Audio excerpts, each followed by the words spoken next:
So, ladies and gentlemen of the press, we have a statement as Azimio Coalition One Kenya, which I'm going to read.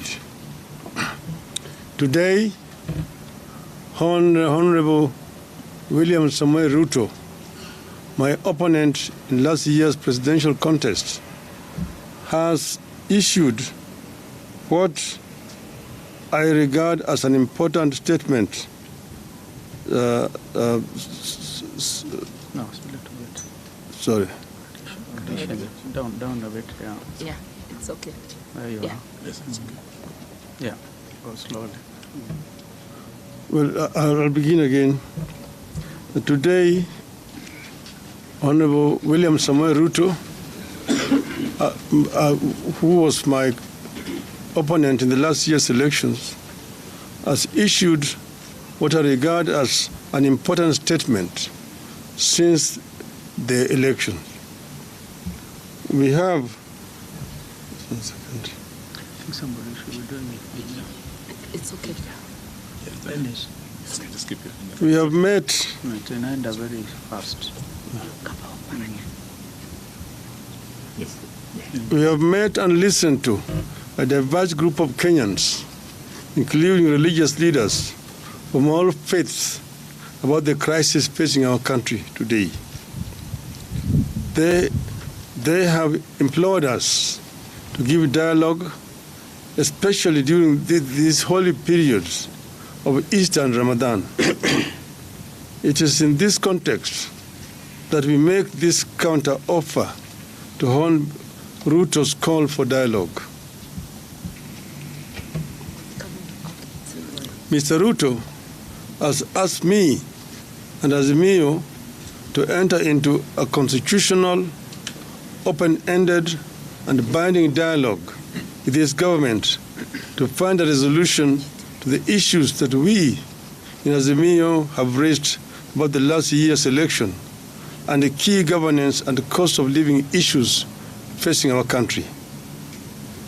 As Kenyans know, we disputed the 2022 election results declared by the then IBC chairman, Wafula Chebukati, and a minority of 2 commissioners against the express decision of a majority of 4 commissioners to reject those results.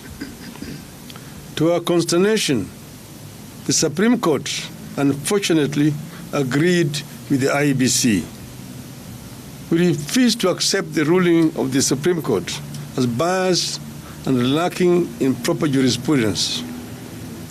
Since then, we have widely consulted with the people of Kenya throughout the width and breadth of this great country of this great country of ours. We have held rallies and more recently demonstrations in Nairobi and elsewhere.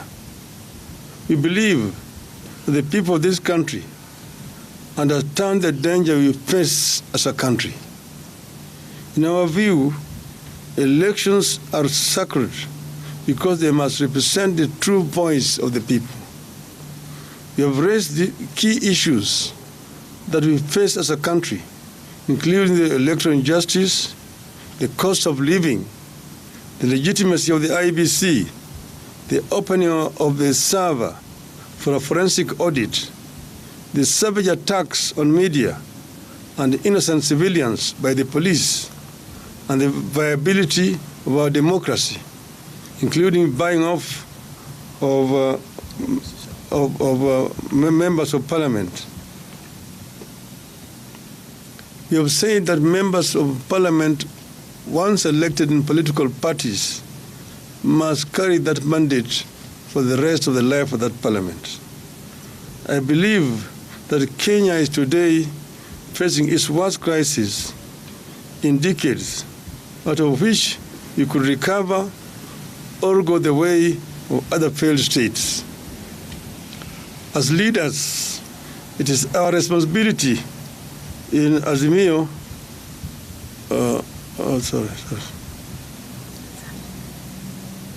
As leaders, it is our responsibility in Azimio la Umoja to save this country from the catastrophe. We as Azimio la Umoja have resolved the following. 1. We acknowledge Mr. Ruto's olive branch for a dialogue on key issues raised by Azimio la Umoja. To us, this is a positive development. 2. We agree that a balanced parliamentary process, co-chaired by both sides and backed by experts from outside,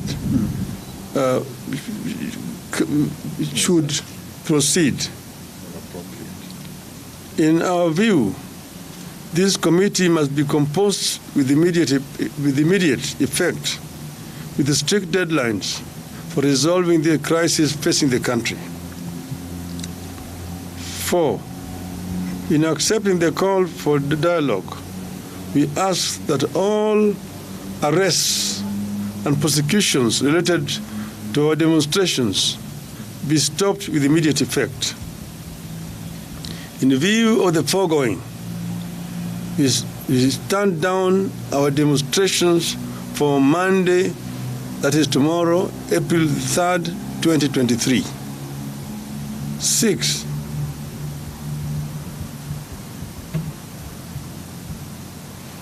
But in doing so, we want to emphasize that the right to assemble, to demonstrate, petition, and speak are ironclad as provided for in our Constitution. 7, therefore, we reserve our rights to call for demonstrations should this process not bear fruit. Should there be no meaningful engagement or response from Hon Ruto to our counter-offer, we resolve to resume our demonstrations after 1 week. We have said several times that demonstrations, picketing, processions, petitions are enshrined in our Constitution, and therefore they are not criminal. We have also said that we as Azimio have never organized criminals to vandalize businesses of innocent, hardworking Kenyans. This is the work of our distractors. Our distractors have all the times tried to show these demonstrations as being violent and aimed at destroying businesses of other people. We want them to desist from doing so. And we want to underscore the point that demonstrations are a fundamental right of each and every Kenyan. Therefore, we would like to see other organizations, particularly human rights organizations, stand out and condemn these heinous acts which have been committed by the state. There have also been excessive use of force by the police. Police officers are meant to keep law and order. But if you find a situation where police officers are using live bullets against unarmed civilians, it is, of course, basically a reckless police force which wants to cause life, which they are supposed to protect. We actually protest in the strongest terms possible about this violation of the fundamental rights of our people. We say that we are ready to embrace dialogue and that we will engage as long as Mr. Ruto and his team are ready to engage. We as Azimio are ready because we want a peaceful resolution to the differences that we are having in this country. We want to strengthen our democracy. We want our election to have meaning, that how Kenyans vote is actually what is eventually announced by the Electoral Commission. And we have also said that we do not want to see the 4 commissioners who had said no to be sacrificed. We want those commissioners to be reinstated so that we can be able to move in as a country in a one and a united way. So we are ready as Azimio. I'm saying in conclusion, we are ready to engage. We will engage without any kind of coercion in whatever way. And this process could start as early as tomorrow. I thank you. Thank you. Thank you.